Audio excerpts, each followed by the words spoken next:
morning, doesn't it bring a tear to your eye? The very car that used to drive up to the very Crossroads motel.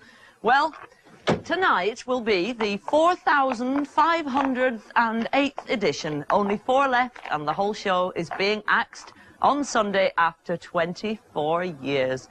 Well, is it good riddance to bad rubbish as far as you're concerned, or is it a sad moment in the history of British soaps? Yeah, we can prove it all actually exists today, because this is the Penn's Hall Hotel in North Birmingham, where all the exterior shots for Crossroads was actually filmed, and it is a real hotel. You'd have thought, though, somebody would have come to meet me, wouldn't you? Somebody at least to carry the bags. I'll take your bags for you, Miss Patsy. Hello, Eamon. Hello, Benny. You're much nicer in real life. Oh, thank you very much. Now, you, in fact, were one of the people in the latest troubles of Crossroads who actually got the old elbow, didn't you? Yeah, the canteen lady told me. You didn't actually know? Well, what they did need my Willie hat to warm the motel teapotsy, and one of us had to go. Well, anyway, come on. Will you take me a look round? Yeah, because I've got to take Moses for a walk now. Okay.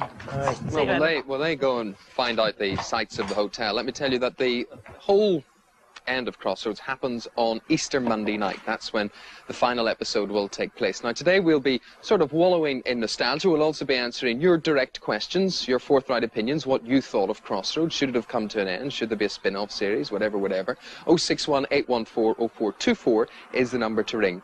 But let's now take a look at some of the memories contained in Crossroads. We've put together this little compilation of its history. Look, come and sit down a minute. OK, but only for a little while. So, Amy says it's all happening for you. What, with the motel, you mean? Yeah, looks like it. All I have to do is sign on the dotted line. So you finally hit the big time. Well, I wouldn't say that. But the old bank balance is looking a bit healthier every minute. Oh, good. This was just one of the many locations, of course, used for Crossroads throughout the years, wasn't it? This was the cosiest. Yes, Really? we had our leisure centre as well, which was the House of Robin. Right. We had Tamworth and Arden as well. Tamworth, It was yes. very, very nice. Yeah. And you, Jane, have, of course, been involved in the series right from day one in 1964 or so. And a lot's made of the fact, you know, the pressure that soap stars are under and whatever. But apparently, Crossroads had the most punishing schedule of the lot. I mean, you had more airtime. It was an assault course, it wasn't a show. Joking apart. Mind you, having said that, the first 20-something years weren't quite so bad. It's the last 4 that have been more than an assault course because of going out filming. Right, you weren't used to this, of course. This was a new added we dimension. were doing 4 shows a week.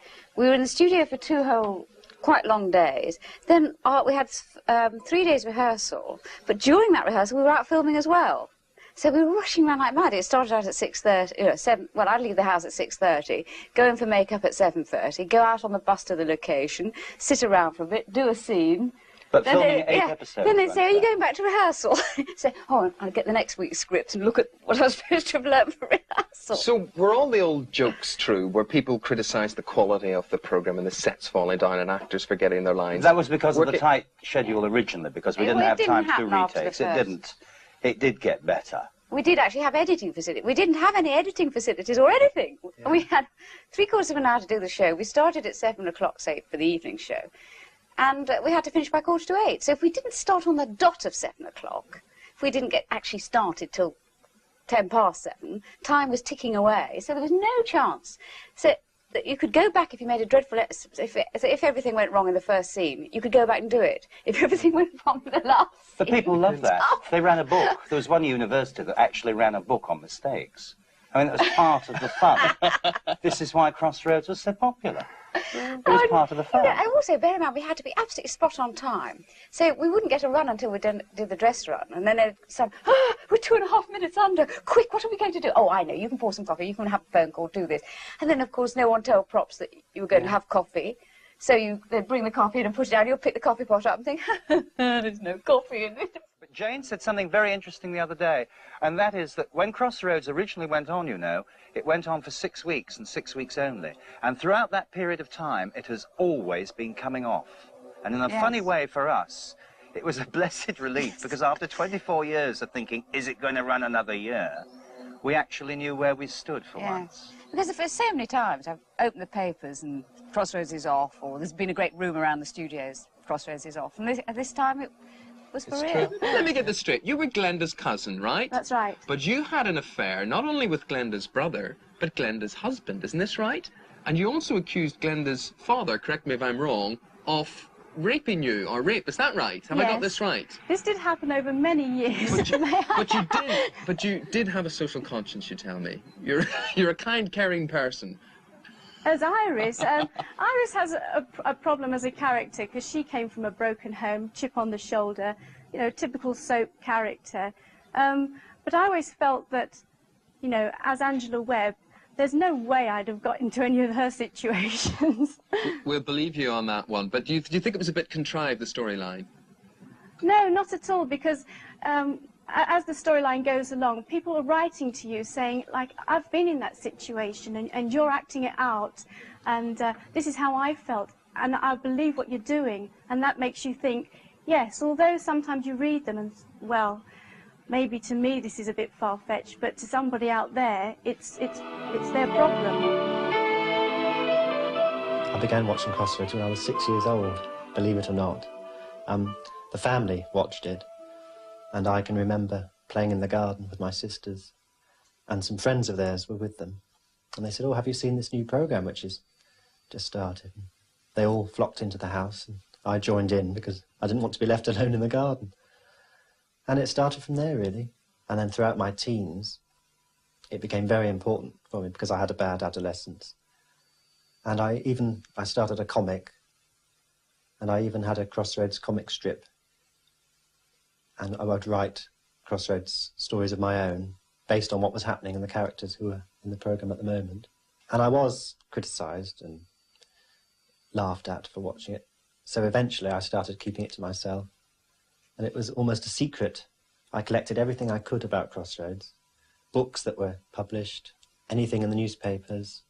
In fact, I collected TV Times for 7 years until I had no more room for them and I had to throw them out. But I did keep the bits relating to Crossroads. Meg was my favourite character in Crossroads. And she still is, even though she's gone. She represents the mother figure, I think, to many, many people, and especially myself. The perfect mother, who could do no wrong. April the 14th, every year, I visit Noel's grave in Ross-on-Wye. Beautiful little town, market town. And I feel this is a way of thanking her for all the happiness she brought over the years. When I heard that Crossroads was going to end, I felt sad, as if I knew that a friend was dying. So I've set up the society, the Noel Gordon and Crossroads Appreciation Society, hopefully to keep the whole thing going in a small way, but under the control of the fans and those who've loved it. I've always been upset by criticism of Crossroads, because it has been the most criticised programme. But as Sir Lou Grade said, I make programmes for the viewers and not for the critics. Sadly, I never met Noel Gordon or any of the Crossroads cast, but obviously I'd love to. It'd be a wonderful Are you going to be sorry game. to see it all come to an end, Angela, even though you're not involved in it? Yes, actually, watching the programme, your programme this morning, I've laughed a lot, and I've also felt really watery in the eyes. I thought, this is awful. And listening to the chap that was on earlier on, God, my heart really went out to him. I thought, this is terrible for people, really. And did you live in hope of Iris coming back into the programme? I was 5 months pregnant when I left. I sort of walked around for about 3 months with a tray in front of my stomach, so I was quite relieved to go in the end. Angela Webb, lovely talking to you today. I bet you there are loads of people at home are going to say, oh, yes, I remember her. That's right, that's right. The net